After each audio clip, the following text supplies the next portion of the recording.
Picture two men. One of them is a tech genius, patents, big deals, the kind of guy who should win at money forever. He carries stacks of cash like a costume. He wants people to feel it. One night, he buys expensive gold coins and then he throws them into the ocean, laughing, skipping them like stones. And years later, he's broke.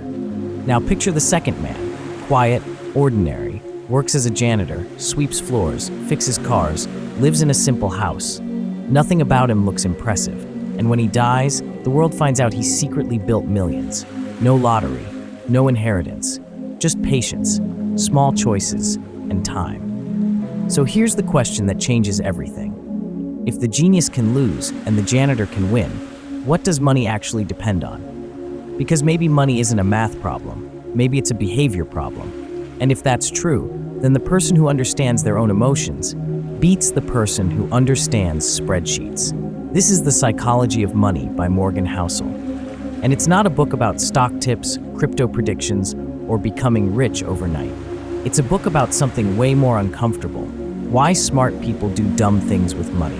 Why reasonable beats perfect. Why we chase numbers that don't even make us happy. And why the biggest financial skill isn't earning money. It's keeping control of yourself once you have it. This book basically whispers a truth nobody likes hearing. Your bank balance is rarely the result of intelligence alone. It's the result of your habits, fears, ego, patience, and identity. Most of us think money problems look like this. I don't earn enough. I need better investments. I need the perfect plan. But the real problem usually sounds like, I panic when things go down. I feel behind when someone else buys something. I can't stop upgrading my life. I keep moving the finish line. I know what to do. I just don't do it. And that gap between knowing and doing is where people lose years. Not because they're stupid, because money touches the most sensitive parts of being human: survival, status, family, shame, pride, fear of the future, and the need to feel like our life is going somewhere. Money isn't just money, it's emotion, wearing a suit. So let's pull out the most powerful ideas from this book, the ones that can actually change the way you live. Here's a simple idea that instantly makes you smarter.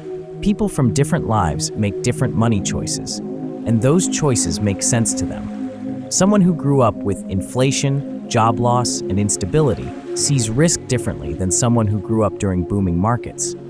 Someone who has never experienced financial fear can't truly understand what fear does to your decisions. So when you see someone doing something stupid with money, overspending, gambling, panicking, refusing to invest, instead of saying that person is crazy, try saying, that person has a story I don't know. This isn't about excusing bad decisions. It's about understanding a dangerous trap. When you believe your way is the only rational way, you become blind to your own biases, and money punishes arrogance. Before you copy advice, ask, does this person's life match my life? Because a strategy that saved someone else can break you. We love clean stories. We want success to be about talent and failure to be about stupidity. But real life isn't clean. Real life is a messy mix of skill, timing, randomness, and consequences you didn't see coming. This book hits one painful truth. You can do everything right and still lose, and you can do many things wrong and still win. Which means, don't worship successful people like they're gods. Don't hate yourself when you fail. Don't build your identity on outcomes, because luck can lift you, and risk can cut your legs out. So the healthiest mindset becomes, stay humble in winning, stay forgiving in losing. Stop asking, who is a genius? Start asking, who can survive long enough to let time help them? There's a quiet sickness in modern life. It's not poverty, it's never feeling like you've arrived. You can earn more than you ever dreamed and still feel behind. Why? Because comparison has no ceiling. There's always someone with a better car, a bigger house, a more expensive vacation, a life that looks like a movie trailer. And if your enough is based on other people, you'll never have enough. This is how people with everything destroy themselves. They risk what they already have for something they don't even need. So enough isn't laziness, it's the skill of stopping the finish line from running away. And that skill protects your reputation, your freedom, your family, your peace. Define enough before life defines it for you, because the most expensive thing you can buy is a life you don't even enjoy. People hear compound interest and think it's a formula, but the real secret of compounding is psychological. It only works if you can stay in the game. Time is the multiplier, not brilliance. The person who gets pretty good returns for decades often beats the person who swings for genius and burns out.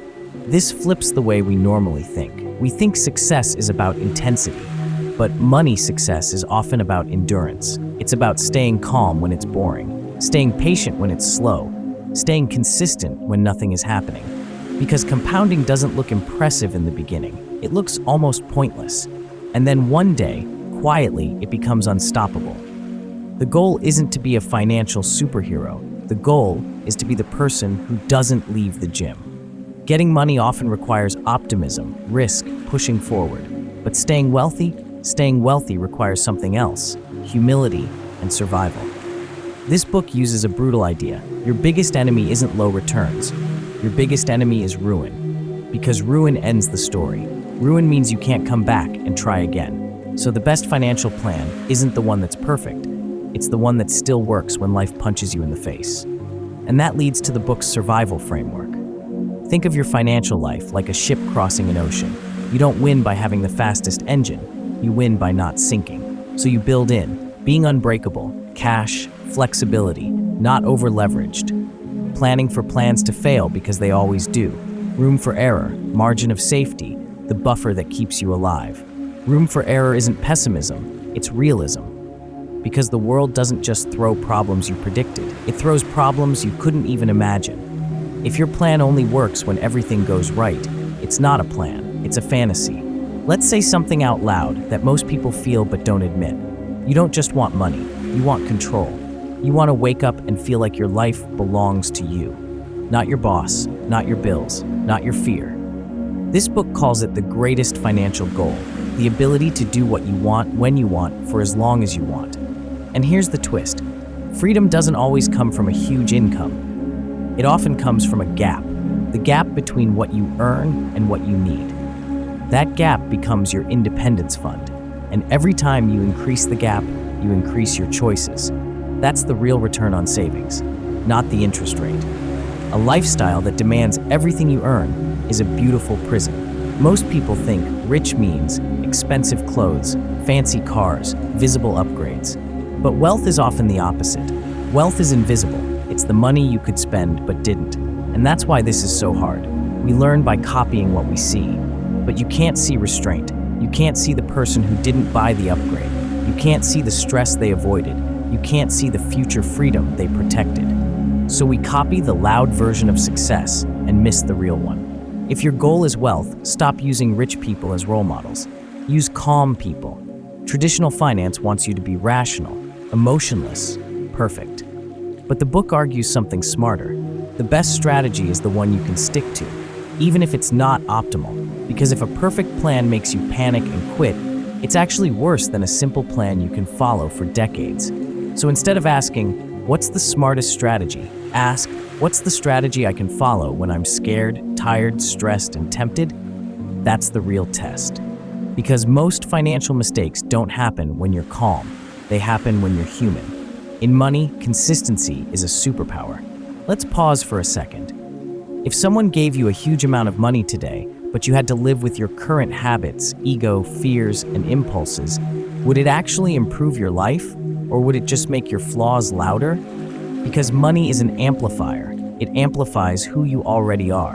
And maybe that's the real reason money is so hard. It's not teaching you finance, it's revealing you. Here's what this book quietly teaches, without shouting. A peaceful financial life isn't built by predicting the future.